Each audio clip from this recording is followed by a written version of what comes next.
Cine Recap PH. Maligayang pagbabalik sa Cine Recap PH. Warning, spoilers ahead. Ang pelikulang itatampok natin ngayon ay patungkol sa isang turista na nasangkot sa hinahabol ng otoridad na isang kriminal na matagal na nilang pinaghahanap. Ang pelikulang ito ay ang American romantic thriller film na ipinalabas 2010 na pinamagatang The Tourist. Bago tayo magpatuloy, paki-like ang video at mag-subscribe na din sa channel na ito. Maraming salamat. Sa Paris, France, ilang French police minamanmanin ang babaeng British na si Elise Clifton sa lahat ng kanyang ginagawa. Dahil hinahanap nila ang nagngangalang Alexander Pierce, ang kasintahan nito na wanted sa maraming bansa sa mga pagnanakaw.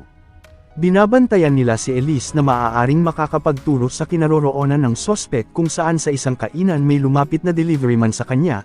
Agaran itong ipinaalam ng French police sa Scotland Yard ng London kay Inspector John Acheson na taon na ang ginugugol para mahuli si Alexander. Ayon sa kanilang intel, nagpalit ng mukha si Alexander kaya ang lahat ng lumalapit kay Elise itinuturing nilang siya. Sa pagkakataon na ito, ang delivery boy ay ibinigay lang ang ipinadala sa kanyang sulat na nagmula mismo kay Alexander. Nakasulat dito na gusto ulit makipagkita ni Alexander sa kanya at dahil may mga pulis na nakasubaybay, kailangan nila itong mawala. Pinapasakay siya ng tren sa ibinigay na oras at pumili ng tao para paniwalain ang lahat na si Alexander.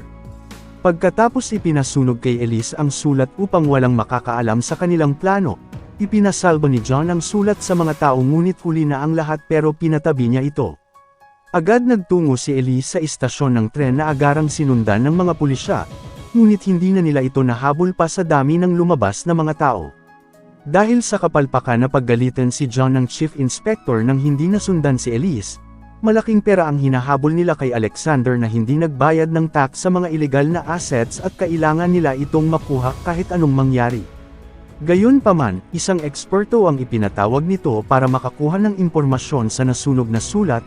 Base sa pagbuo sa mga naghiwalay na papel, nakakuha sila ng lokasyon kung saan ito pupuntang istasyon. Sa ngayon naroon na si Elise sa istasyon ng tren para sundin ang plano na dapat niyang masakyan na oras, at kasunod ay pumili ng tao na magpapanggap na si Alexander. Napiling nito ang lalaking mukhang tahimik lang na isang Amerikano na nagngangalang Frank Tupelo. Nang magkapalagayan ng loob ang dalawa, inanyayahan siya ni Frank na kumain ng hapunan. Doon nalaman na isa palang guro si Frank ng math sa kolehiyo, ngunit may nakasubaybay sa kanilang pulisya na ipinadala ni John para magmanman na pinaghinalaang ito na ang mukha ngayon ni Alexander, at agad itong tumawag sa Interpol para salubungin sila. Napansin din ni Frank na tila may nagmamasid sa kanilang tao, pero biniro lang ito ni Elise habang nakahanda na ang Interpol sa pagdating ng tren sa istasyon ng Venice. Nang malapit na ang tren, nagpaalam na si Frank para kunin ang mga gamit niya.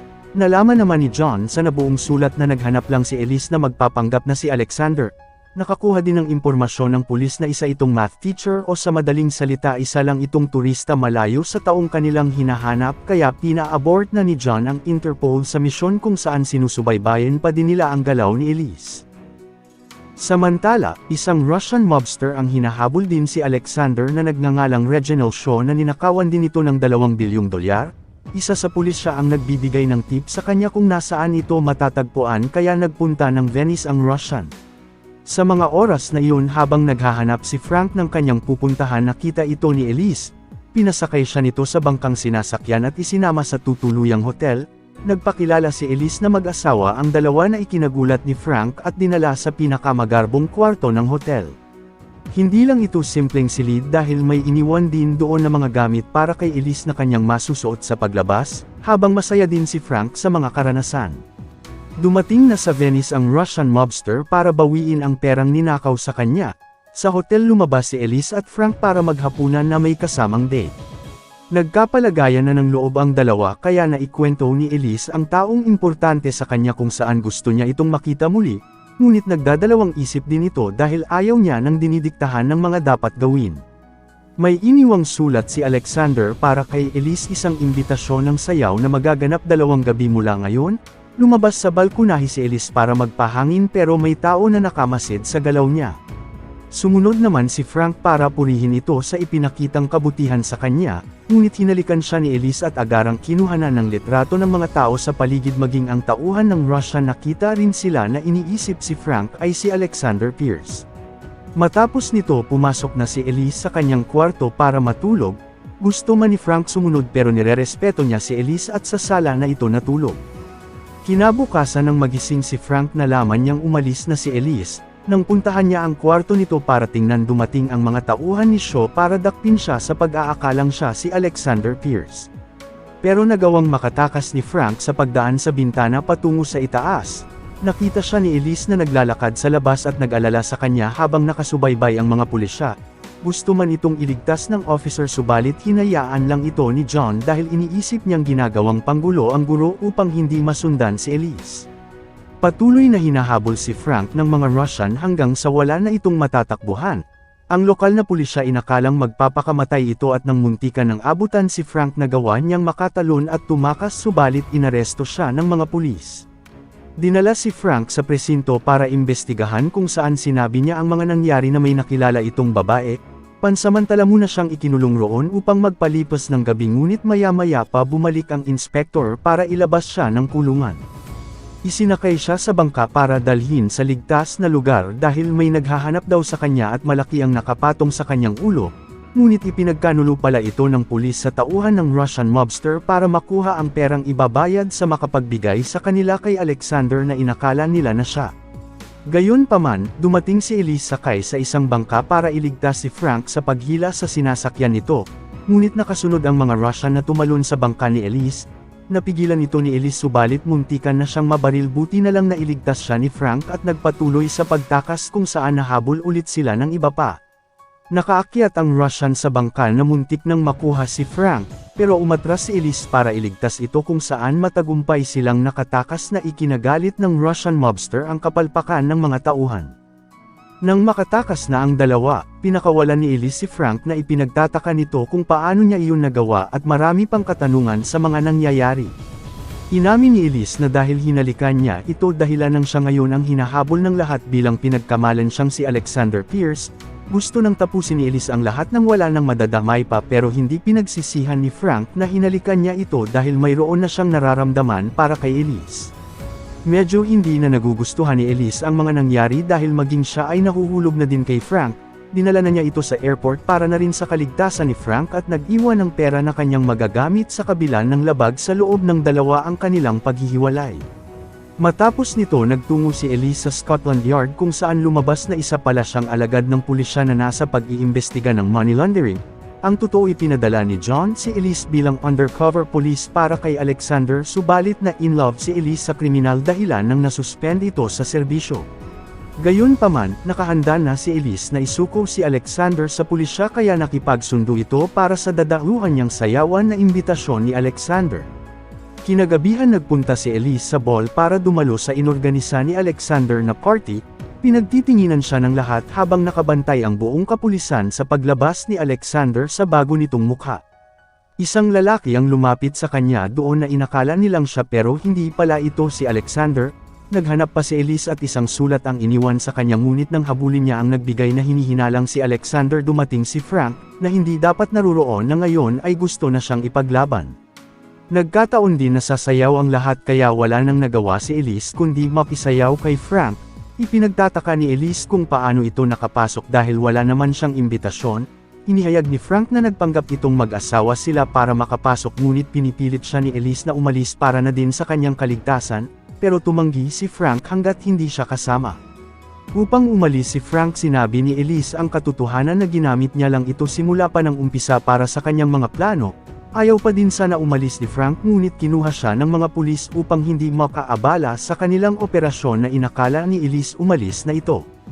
Tiningnan niya na lang ang sulat pero wala siyang sinabi kay John na naghihinalang pinaglalaroan lang sila ni Elise, pero nalaman din ng pulis ang pupuntahan niyang address nang sabihin nito sa bangkero at agarang nagpadala ng tauhan.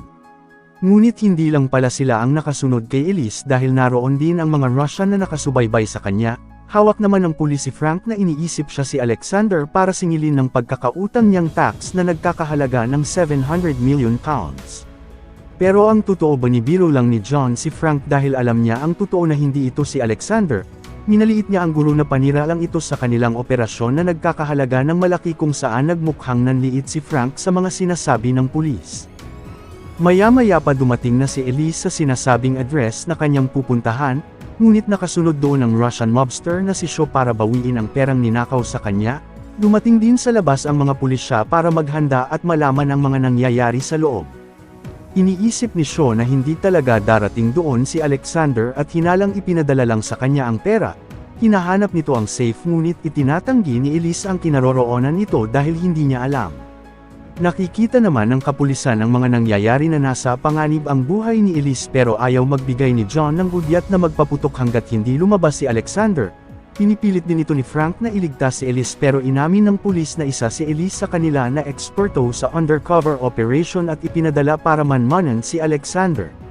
Nang tangkaing sakta ng Russian si Elise, napilitan na siyang aminin kung nasaan nakatago ang safe na totoong ang mayroon ito roon. Tumakas naman si Frank sa pulisya upang subukang tulungan si Elise na mailigtas. Pinabuksan kay Elise ang safe ngunit hindi niya alam ang password nito. Maya-maya pa pagpasok ni Frank nakipagsundo siya kay Sho na bubuksan ang safe kung papakawalan si Elise. Nagtataka si Elise at ang mga kapulisan dahil alam naman nila na hindi siya si Alexander. Malayong malayo siya sa dati nilang kilalang tao at inamin ni Elise kay Sho na isa lang turista si Frank. Wala nang ibang gusto ngayon si Frank kundi ang iligtas si Elise ngunit pinagbabantaan siya ng Russian na papatayin kung hindi buksan ang safe. Hindi pa din naniniwala si Elise ang alam niya si Frank ay isa lang ordinaryong guro.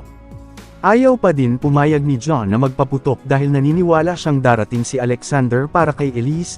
Nang papabuksan na kay Frank ang safe dumating ang Chief Inspector at binigyan ng pahintulot ang mga snipers para magpaputok kung saan sabay-sabay nilang napatay ang mga Russians. Agarang pumasok si John na bigo na namang mahuli si Alexander. Pinutol naman ang suspensyon ni Elise sa ahensya ngunit tinanggal na ito sa serbisyo epektibo ngayon kaagad. Bigla ding may nag-report na nahuli na si Alexander sa di kalayuan, agarang naglabasan ang mga kapulisan para puntahan ang inaasam-asam nilang mahuling sospek. Nang maywan doon ang dalawa inamin na ni Elise may nararamdaman din siya kay Frank, ngunit mahal niya rin si Alexander. Upang masolusyonan ang problema ni Elise sa pag-ibig, binuksan ni Frank ang safe kung saan siya pala talaga ang totoong Alexander Pierce at inanyayahan si Elise na sumama na sa kanya na hindi na nito tinanggihan. Ang nahuli ng pulisya na inakalang Alexander ay binayaran lang pala para gawin ang lahat ng pinapagawa sa kanya mula pa sa simula. Sa pilitan na nilang binuksan ang safe pagbalik at natagpuan sa loob ang isang tseke na eksakto sa halaga na pagkakautang ni Alexander. Ipinatigil na din ng Chief Inspector ang paghuli kay Alexander dahil bayad na ito sa pagkakautang at wala naman talaga siyang ginawa kundi ang pagnakawan lang ang mga masasamang tao. Gusto mang tumutol ni John wala na itong nagawa habang napagtanto niya na si Frank at Alexander ay iisang tao lang. Dito na nagtatapos ang ating kwento, sana nagustuhan nyo. I-like ang video at mag-subscribe na din sa channel na ito. Maraming salamat sa panunood, hanggang sa muli. Paalam!